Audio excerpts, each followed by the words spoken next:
It's the 2016 higher level company final accounts, including a manufacturing account for Ryan Ltd. So the way I'm going to work this video is I'm going to do each working separately, so therefore you can fast forward through the video and get to whatever calculation you're unsure of. So you can see the way I've presented both the information and the solution here. Obviously you don't have to present it like that for your Leaving Cert exam. It's just so you could see where I got the information from and how I did the calculation to get the relevant solution. Okay, so I'm going to do the first working here, which is purchases. So the first piece of information I got was the purchases of raw material, and I got that from the trial balance, as you can see here. So purchases of raw materials, €524,200. Okay, and materials for extensions, so we got this in the additional information down the bottom, and you can see is part VII. So we'll just read out. So during 2015 they built an extension to the warehouse. The work was carried out by the company's own employees. The cost of labour was 12 grand, and that's included in factory wages. The material cost 28 grand was taken from stocks. No entry has been made in the books in respect of this extension. So what we're going to focus on here is the materials costing 28 grand was taken from stock. So that's relevant. So material for extension, 28 grand. Okay, so just into the solution then. So the purchase raw materials, so 524,200, and the materials for extension taken from stock. So we minus those two, and it gives us 596,200, and that goes into manufacturing account. So it's very important for each calculation that you do, you label where it goes. Now you'll notice that I have loads of other entries here that weren't relevant to this question, but there are things for you to watch out for, like goods in transit, and the purchase of van or machinery, restocking charge, goods for private use, stock that was damaged in a fire, or parts for repair. So remember, you can pause this video and fast forward to a relevant calculation. This is our second working on closing stock. So our information that we have from the question, raw materials, we've got that in the additional information down the bottom. So you can see stock in hand 31st of 12, so the end of the year. We have raw materials, and that's €36,100. So raw materials, additional information, €36,100. Sometimes in some questions as well you see raw materials in transit, so there's none in this question, so we can just ignore that. Okay, so very simple, €36,100, and obviously that goes in manufacturing as well. Our second part of closing stock is based around finished goods. So if we have a look at additional information, finished goods, €77,600. Some of the questions as well, some things to look out for. Stock cost to produce, stock realizable value, and in this question we have it's sale or return, right? So that's in part IV, so we'll bring it through that one. So it says it was discovered that finished goods that had been sent to a customer on a sale or a no-turn basis. The goods had been entered in the books as a credit sale of 15,000, which is markup on cost of 20%. So remember, it was sent on a sale or return, but it was marked in the books as a credit sale. Okay, so sale or return, so it was 15,000, as you can see. So 15,000 cost plus 20%, as we were told in the question. So how do we find the initial value of that? Well, it's 15,000 divided by 1.2. Okay, so there's the cost, €12,500. Okay, so the solution to that then, so finished goods, 77.6 from above. Again, we can ignore these, they're not relevant to this question. And sale or return, that 12 grand. So what do we do to the two figures? We add them together. So €90,100. Again, T stands for the trading account, and it's obviously current asset there as well. Okay, so closing stock.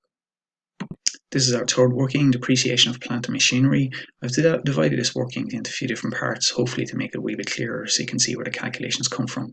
So part A, depreciation for this year. There was relevant additional information in part 2 and 3, so we'll just scroll down to those.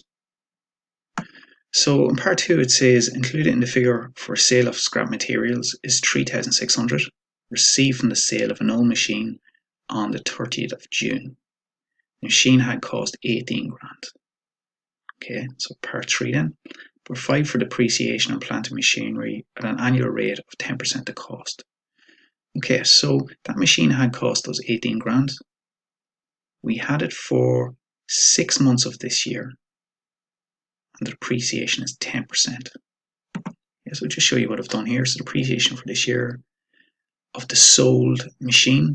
So would you agree we have it for 6 out of 12 months? So it cost us 18 grand. Depreciation is 10%. So depreciation for the full year is 1800. But remember, we only had it for the 6 out of 12 months. So depreciation is 900, as you can see. And we didn't buy any new machines, so that's not relevant in this question. And depreciation of other plant and machinery, I'll show you where that comes from. So you can see here, plant and machinery cost 320 grand. 320. I'm taking away that 18. Why is that? Well, that's how much that machine cost us that we disposed of. So that will leave us with 302 grand, and then we get 10% depreciation of that, which is 30,200 euro. So as you can see, we add the two together, and that goes in manufacturing. Again, very important that you label each entry. Okay, part B, depreciation to date on the old machine. Okay, so I'll just scroll back down to the information provided with that. So you can see we bought it on the 1st of April 2010, and we disposed of it on the 30th of June 2015. So we have to calculate how many years and months we had that for. As you can see here, we had it for 5 years and 3 months. And if we convert that to a decimal, just widen this, you can see it's 5.25 years. So 3 out of 12 months as a decimal is 0.25. Okay, so it was 18,000 by 10%, which is depreciation of 1,800 per year. Remember, we had it for 5.25 years, which gives you 9,450 depreciation. Okay, part C, profit and loss on the sale of that machine. So cost us 18,000, as we're told in the question. It has depreciated by, over the last few years, 9,450, which is calculated that above. That's what I mean by CB. The book value then should be 8,550 once we took those two away. What allowance did we get for it? We're told in the question we got 3,600 for it. So if it has a book value of 8,550, we're given 3,600 for it. So you can automatically see that we made a loss in that machine of 4,950. Okay, so it's a loss that goes in overheads in our manufacturing account. Okay, part D. So this is machinery at cost, where we need to calculate this for a balance sheet. So opening machines at cost 320 grand. Again, we were given that in a balance sheet. Plant and machinery cost 320. The old machine that we got rid of, 18,000. And new machine, we didn't have a new machine in this question, so it's not relevant. So you can see we subtracted 2, and it goes in our balance sheet, van costs. Okay, and our next one is our accumulated depreciation for machinery. We get that for depreciation from our trial balance, so I'll just show you here. So it's 320 minus the 245. So 320 minus 245 gives us 75 grand. Plus this year's depreciation. Where did I get that from? We calculated already in part A above, so 31,100 euro. I'll just scroll back up so you can see that. 31,100 euro. And then depreciation of the sold machine, part B, minus 9,450. Again, I'll just bring it up so you can see 9,450. And we just do addition on that, so it's 96,650, and again, that's an accumulated depreciation in our balance sheet. Okay, so that was the third working. Fourth working is debenture interest due. It's IX part 1. Provision should be made for the following: investment income due and debenture interest due. Okay, so we're given information in the question about our debentures. You can see it says 8% debentures, including 60,000 issued on the 30th of 4th. Okay, so even though it says 375 grand here, it wasn't 375 grand for the full 12 months. So what we need to do is get our 60 grand, take it away from our 375, and that'll tell us how much debenture we had for the full 12 months. So that will give us 315 grand. So I did my 375 minus the 60 gives us 315 grand. By that 8% we're told in a question. So interest for the full year, 25,200. Now we were told that We got additional debentures of 60 grand on the 30th to the 4th. So 60 grand, 30th to 4th. So 60 grand by the 8% gives us 4,800 for the year. Divided that by 12 gives us 400 per month. But remember, we didn't have it for the full 12 months. So how many months do we have it for? Well, there's January, February, March, and April. We didn't have it. So it's 4 months we didn't have it of the year. So obviously 8 we had. So we multiply by 400 by 8 gives us 3,200. Okay, so that is the debentures, 28,400 euro. Okay, you can see we did addition there, and that goes in our less debentures. Okay, so just watch out for that one. It's a one students frequently get caught out on. Yeah, it's not relevant in this question. Sometimes there's debenture interest paid, sometimes suspense, or something in relation to a private dwelling. Okay, so that 28,400 is less debentures and in current liabilities as well. Okay, so that's a 4 working. We're going to look at our 5th and 6th working here. Our 5th one, patents written off, not relevant to this question, but again, something to watch out for. The 6th working, investment income due. You can see down the bottom here,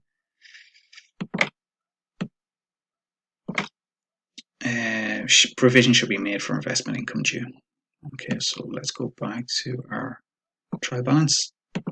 And it says that there's 4% investments for the year. As you can see here, 4% investment acquired on the 1st of May. So if acquired on the 1st of May, that means we had it for 8 months that year. So we got on the 1st of May, 8 months that year, and that's 315 grand. Okay, so again, you can see here 315 grand by the 4%, that percentage. So 12,600 for a year. Remember, we only had it for 8 months, so we divide by 12 and multiply by 8. So that gives you 8,400 euro. Again, these are relevant sometimes in other questions, so just something to watch out for. Okay, so that's the 5th and 6th one. Okay, so we're going to be doing our 7th, 8th, and 9th working. So the 7th one is bad debts written off, not relevant to this question. So the 8th working is debtors. Okay, so we go to our trial balance. We locate our debtors. Our debtors in this question is 52,000 euro. So trial balance, debtors 52 grand. And additional information then, part 1, it says a check for 800 quid received from a debtor had been dishonoured. This has not been entered in the books. So to give us a check, it's dishonoured. So we have to make sure that we add that 800 quid into debtors. Okay, so it's still outstanding to us. So 800 quid debt check, dishonoured 800. So again, some other things to watch out for: debt previously written off or discounted out. There's another one, additional information here. A sale or return, it's an IV. So we had this one earlier. Let me find it here. IV, yeah, it was discovered that finished goods had been sent to a customer, sale or return, and it was 15 grand. So 15 grand, so sale or return 15 grand, which is markup of cost of 20%. Okay, so 15 grand, which is markup on cost of 20%. So 15 grand. So that's 15 grand. So we have to take that out. Why? It's a sale or return. So it's 52,000 plus the 800 minus the 15 grand gives us the 37,800 euro. And again, that's current assets. Okay, so the 9th working is bad debts provision. So we can see we should make provision for the creation of provision for bad debts equal to 4% of debtors.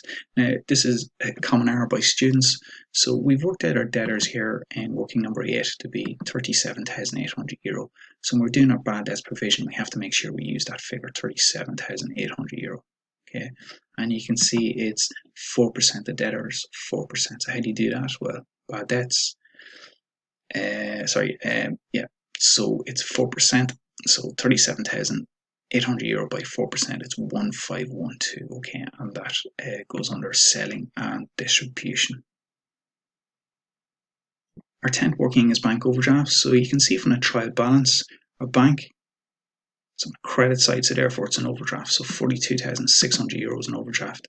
And we know from earlier on as well, we had a dishonoured check. So you can see a check for 800 euro received from a debtor had been dishonoured and had not been entered into the books. Okay, so it's a plus 800 there, so it's dishonoured.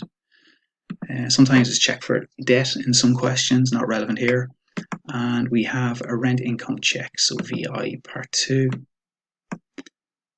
Rent of €5,100 for 6 months ending the 30th of the 4th, 2016 was paid directly into the firm's bank account. Okay, so that's positive. So it's €5,100. Why is that a minus here? Well, that's an overdraft. That's 42,600. So we're reducing our overdraft. So we're still overdrawn, but this time only by €38,300, and it's a current liability. This is our suspense, and it is included into the general factory overheads. So general factory overheads, including suspense, €86,400, and that's going to be plus or minus a figure, plus or minus a figure. Okay, so the error one, we just have to go down to our additional information to see what that was. So the suspense figure arises as a result of discount allowed, 1,200, entered only into the debtor's account, and credit purchase of raw materials, £5,000, entered on the incorrect side of the creditor's account. Okay, so we work through each one of those, the first one being the raw materials. So what it told us was credit purchases, raw materials, £5,000. So per credit purchases, they're going to have a purchase account and creditor's account. And it was entered on the incorrect side of the creditor's account. So the incorrect side of the creditor's account would be the debit side. And a purchase account was entered in the correct side, which is debit side, £5,000. Okay, so we do our trial balance. Purchases, debit, £5,000. Purchases account, debit side, £5,000. Creditors account, debit side, £5,000. Creditors account, debit, £5,000. And then our suspense is 10. How did I get that? Added to two debit sides together gives us £10,000. Okay, so to balance it up. Okay, our suspense account is next. So we bring that £10,000 down to the credit side. Okay, and obviously we need a £10,000 there to balance that up as well. So the £10,000, so that's why it's a plus £10,000. Okay, it's a plus 10 to balance it up. Okay, so our discount allowed is our next one. So we're told in a question, discount allowed 1,200, entered only into the debtor's account. So the discount itself account, we didn't enter anything, so we should have entered it on the debit side. So we didn't enter it, so it's zero. Debtor's credit side, £1,200. Why? We allowed that discount. It was discount that was given, so our debtors are reducing. So debtors credit side, €1,200, and sorry, it shouldn't be sales returns, it should be a discount. Just change that. And then our suspense, obviously adding up the credit side, €1,200. There was zero on the debit side, so we need 1,200 to balance up. Okay, so we do the same thing we done before, €1,200 on the debit side, bring it down. And obviously to balance it up, it should be a minus €1,200, so minus €1,200. As you can see that there, minus €1,200. So a new figure for general factory overheads is €95,200. Our 11th working is creditors, so we go to our trial balance. And here it is, creditors, and it's €49,400. And some questions you see, it checks for the extra goods in transit, and just be aware of those. And our calculation we done a second ago for creditors in a suspense, £10,000. So you can see our £10,000 there. Okay, so £10,000 for creditors in a suspense. Okay, so we're going to do our 12th, 13th, and 14th working. So the 12th one is selling expenses. So we go to our trial balance. You can see our selling expenses here are $36,300. As you can see here, and again, these ones aren't relevant, but just watch out for them. 36,000, so it goes under selling and distribution. There's no VAT in this question. There's no sales commission either. This is our 15th working, factory wages. So we could just go to our trial balance. Going to look for direct factory wages, and you can see here is 220 grand. So direct factory wages, trial balance, 220 grand. Some questions you see repaired plant machinery, the wages involved there, not here. There was an extension, so I'll just read through that one. So during 2015, they built an extension. The work was carried out by the company's employees. The cost of labour was 12 grand, and it's included in factory wages. Now, it shouldn't be included there, so we're going to have to take that out. Okay, so the extension was included in factory wages. The materials cost 28 grand was taken from stock. No entry had been made in the books in respect of the extension. The next point is relevant as well. So provide for a recent wage increase of 5%, which has been backdated to cover 6 months of the year. So not the full 12 months, just the 6 months. So we know her 220 grand, her extension labour was 12 grand, and the wage increase was 5. So the solution to that, direct wages, 220 grand. Her extension was 12 grand. Now, they were involved in building extension, they weren't involved in directly working in the factory, so we have to subtract those two.